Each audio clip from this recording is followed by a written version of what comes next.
بسم اللہ الرحمن الرحیم۔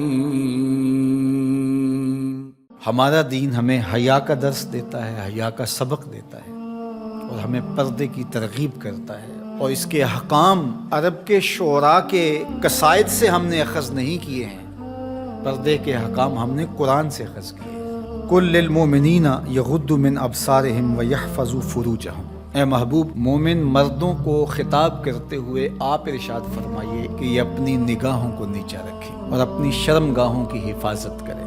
اللہ کے محبوب نے ارشاد فرمایا کہ جو اپنے دو جبڑوں کے درمیان یعنی زبان اور دو ٹانگوں کے درمیان پارسائی کی جگہ ان دو چیزوں کی مجھے ضمانت دے دے، میں محمد انہیں جنت کی ضمانت دیتا ہوں صلی اللہ علیہ وآلہ وسلم۔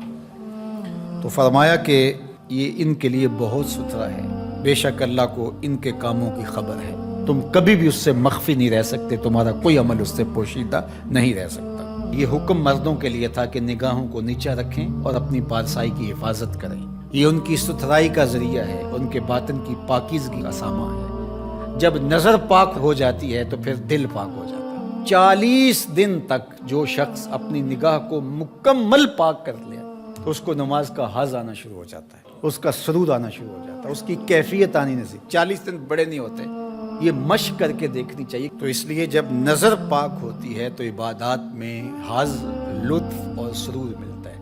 نظر پاک ہوتی ہے تو پھر خیال بھی پاکیزہ ہوتے ہیں، نظر پاک ہوتی ہے تو پھر سوچیں بھی مثبت آتی۔ وَقُلْ لِلْمُؤْمِنَاتِ، اور اے حبیب اہل ایمان عورتوں سے فرمائیے، انہیں حکم دیجیے یغضضن من ابصارہن، کہ وہ بھی اپنی نظروں کو نیچے رکھیں، اپنی نظروں کی حفاظت کریں۔ مرد تو اپنی نظر کی حفاظت کرے، اور اس کے لیے ایک طرح سے آسان بھی ہے کہ عورت پردہ کرتی ہے تو جو عورت نہیں پردہ کرتی وہاں اس کو کنٹرول کرنا پڑے گا، لیکن مرد کے چہرے پہ پردہ تو نہیں ہوتا، تو عورت تو پھر اپنی نظر کو زیادہ محفوظ رکھنا پڑے گا۔ حضرت ام سلمہ رضی اللہ تعالی عنہا فرماتی ہیں کہ حضرت میمونہ رضی اللہ تعالی عنہا زوجہ رسول موجود تھی میرے ساتھ، یہ دونوں ازواج موجود تھیں کہ حضرت عبداللہ ابن ام مکتوم تشریف لائے، اور یہ نابینا تھے، تو انہوں نے پردے کا اہتمام نہیں کیا، تو حضور نے ارشاد فرمایا کہ تم نے پردہ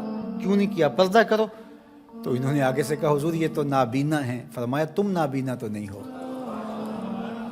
وَيَحْفَظْنَ فُرُوجَهُنَّ، اور اپنی پارسائی کی حفاظت کریں، اپنی آبرو کا پہرا دیں۔